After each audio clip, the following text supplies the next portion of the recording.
CFA level 2 economics পড়ছি যেখানে আমরা the chapter currency exchange rates understanding equilibrium value এই চ্যাপ্টারটা পড়ছি এবং in this segment we will be discussing about current account imbalances and the determination of exchange rate.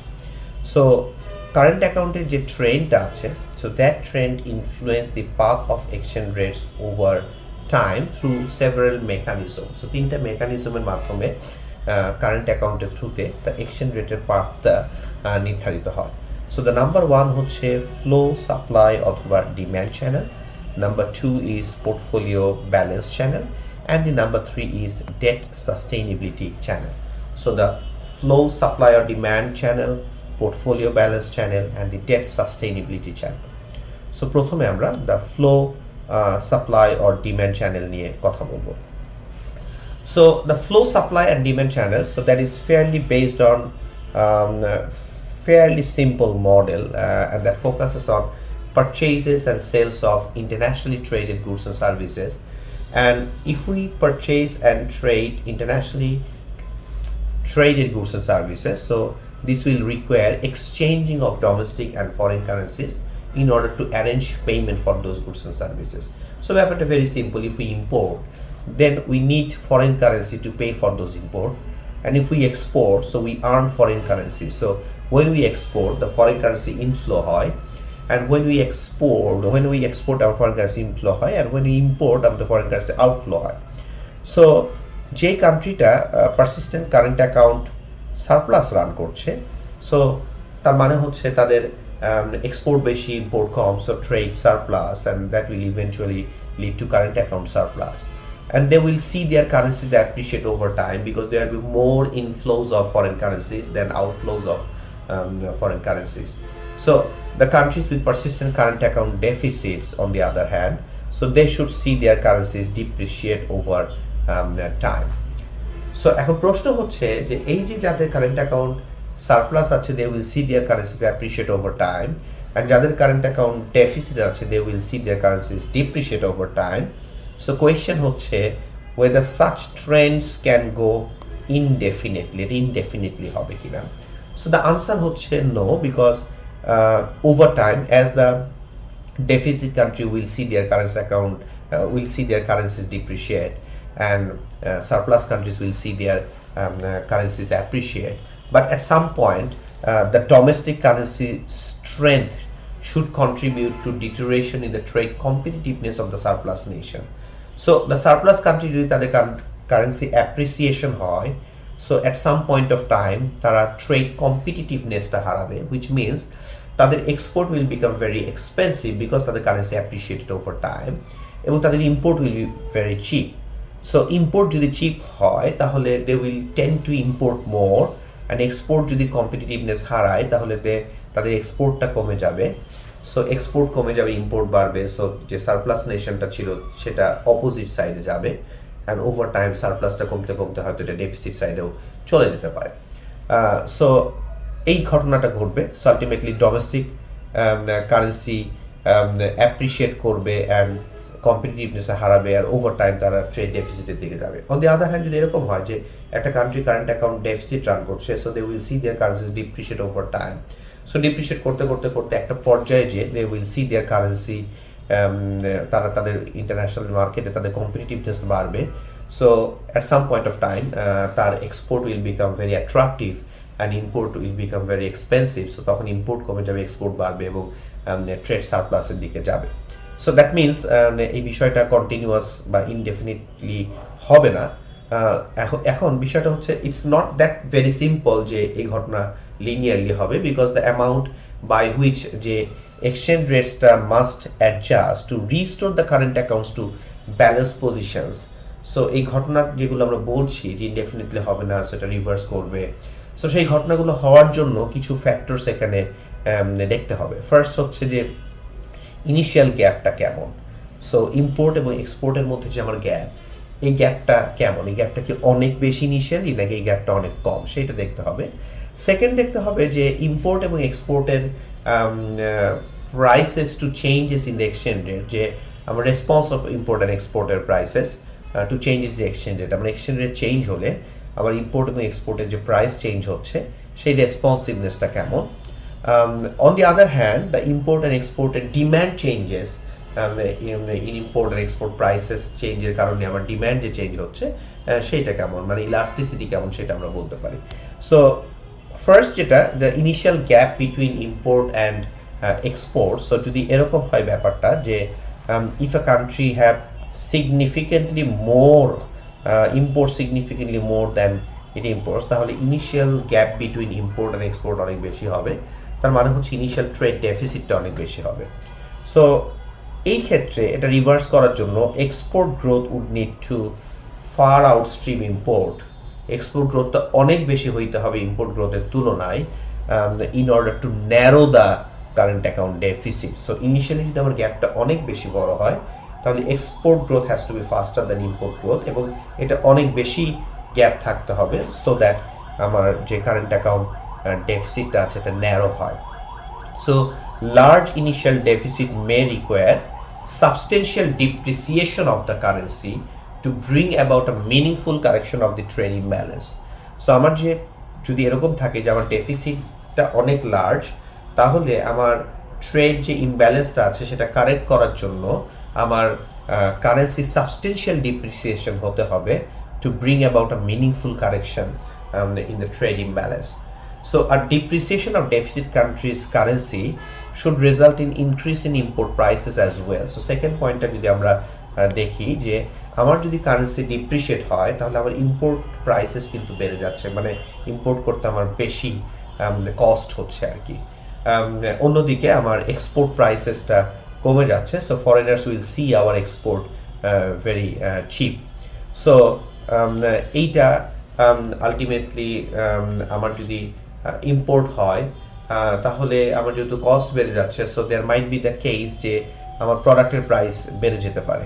So এম্পারিক্যাল স্টাডিতে দেখা গিয়েছে যে limited pass through effects of exchange rates on traded goods and services. So many studies have found that for every 1% decline in currency value, import price rise by only 0.5%, in some cases by less, because foreign producers tend to lower their profit margin in an effort to preserve the market share. So সেটা হতে পারে যে আমার currency ডিপ্রিশিয়েট করেছে তাহলে import will very costly, but যারা আমাদের দেশে প্রোডাক্ট বিক্রি করছে দে মাইট সি যে এই কস্টলি হওয়ার কারণে তাদের এক্সপোর্ট কমে যেতে পারে।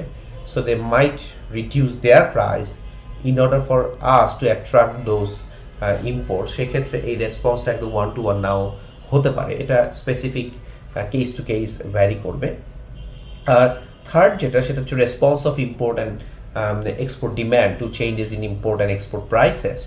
সো আমার যদি ইম্পোর্ট এক্সপোর্ট প্রাইসেস চেঞ্জ হয় তাহলে আমার ডিম্যান্ডটা কতটুকু এফেক্টেড হবে। সো লাইক ইম্পোর্টের ইলাস্টিসিটি অ্যান্ড এক্সপোর্টের ইলাস্টিসিটি কেমন।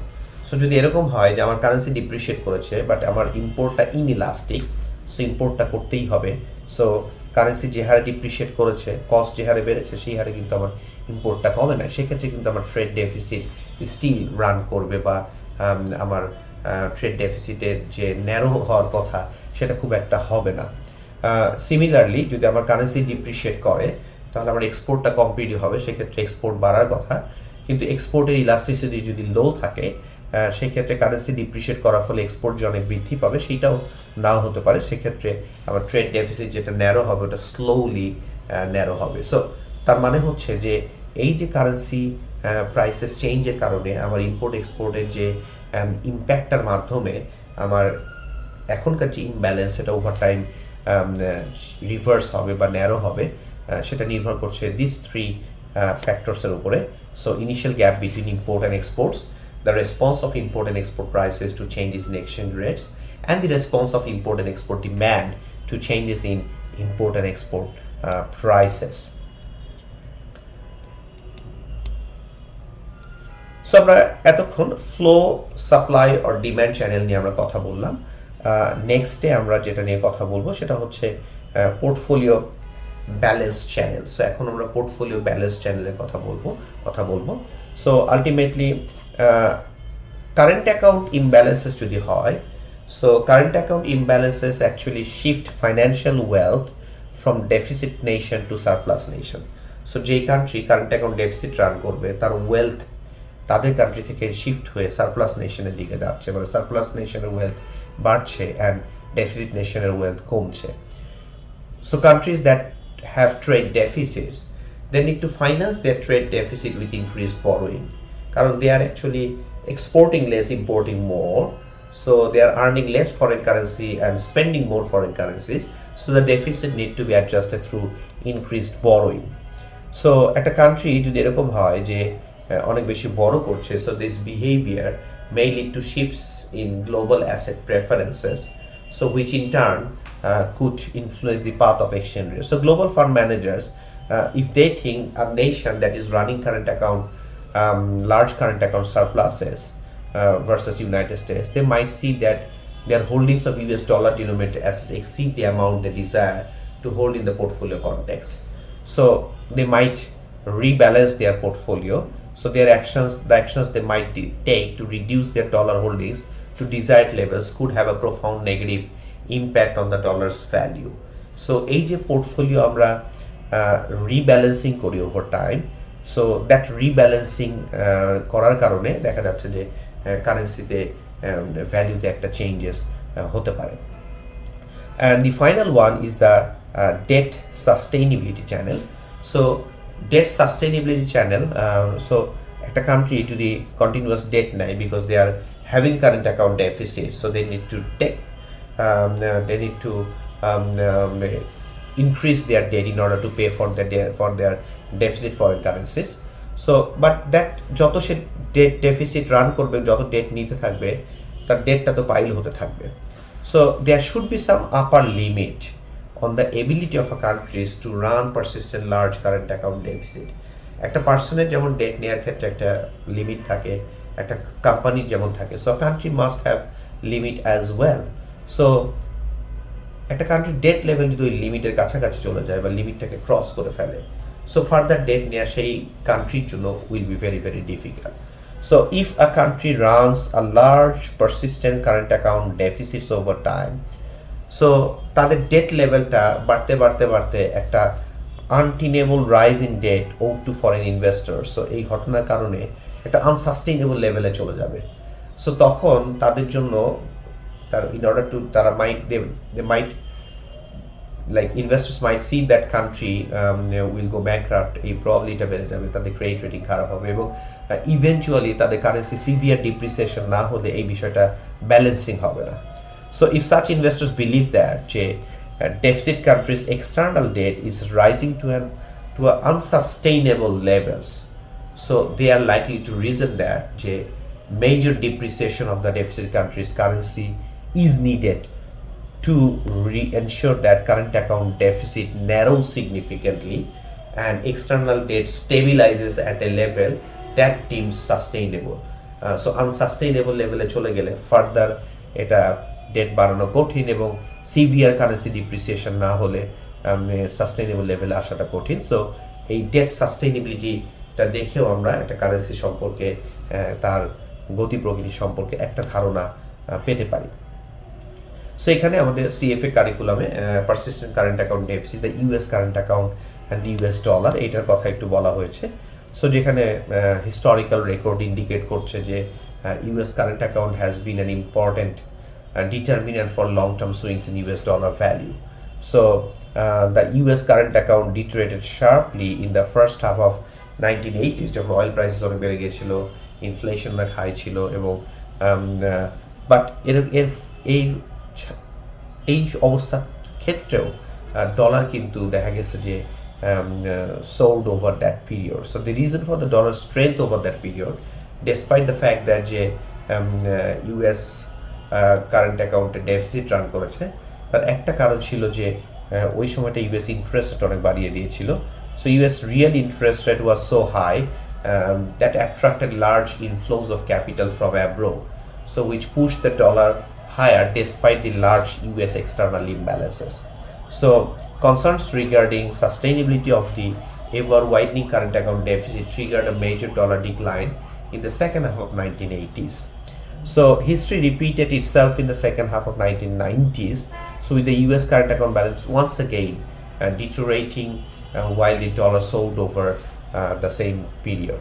So this time the dollar's strength was driven by strong foreign direct investment as well as both debt and equity related flows in the United States. So what United States have done, they have created a like very robust capital market. So capital is actually flowing from many countries, and they also have the reserve currency. So most countries want to have their reserve in US dollar. So beginning in 2001, the ever widening US current account deficit coupled with the decline in US interest rate, so that made it difficult for United States to attract foreign capital needed to finance their current account deficit. But dollar eventually succumbed to weight of ever large trade and current account deficits and began a multi-year slide. So starting in 2002 to 2003, but US dollar undergone three major downward cycles since the advent of floating exchange rates 1970 থেকে 77 থেকে 78, 85 থেকে 87 and 2002 থেকে 2008. Yet over time US dollar becomes more and more stronger because they have attracted capital. They created a capital market where people think it's a robust capital market, and also people think dollar is a safe haven and safe haven currencies, and US treasuries are the most risk-free currencies. এটা চিন্তা করা হয় যে কারণে central banks around the world, they hold US treasuries dollars in their reserve as a তাদের রিজার্ভটা ডলারে দেখা যায় যে ওয়েটটা বেশি থাকে, যে কারণে despite having large current account deficits over time, US haven't seen their dollar depreciated over time. So তারা দেখে নাই, rather it strengthened over time. There are periods যখন হয়তো এটা এক লেভেল থেকে ডিপ্রিশিয়েট করেছে। On the other hand, আমরা যদি exchange rate adjustment in surplus nations দেখি, Japan and China. So Japan for a number of years and China, they represent examples of countries that have large current account surpluses. So যখন তাদের যদি current account surplus থাকে, so they have more foreign currencies, so they have more export than import. So it illustrates the pressure that those surpluses can bring to bear on currency. So in case of Japan, the rising current account surplus has extended persistent upward pressure on yen's value versus the dollar over time. So part of this upward pressure simply reflected the increase in demand for yen to pay for Japanese merchandise export. So, but some of the upward pressure on the yen might also have stemmed from rising commercial tensions between United States and Japan as well. So protectionist sentiment in the United States rose steadily with the rising bilateral trade deficit that United States ran with Japan. So in the post-war period, যেটা হয়েছে যে US trade with Japan, they had deficits. So US policymaker contended that yen was undervalued and they needed to appreciate. So with the increasing trade imbalance between the two countries contributing to more heated protectionist rhetoric, and Japan felt compelled to tolerate steady upward pressure on the yen. And since yen has appreciated over time, yen's value versus dollar tended to move in sync with trend in Japan's current account surplus. সেটার সাথে একটা alignment হয়েছে, যেটা আগের example US dollar ক্ষেত্রে হয় নাই। So that's all about this segment related to current account imbalances এবং তাদের এবং exchange rate যে determination সেটা রিলেটেড আমরা তিনটা কনসেপ্ট পড়েছি: flow, supply or demand channel, portfolio balance channel and debt sustainability channel.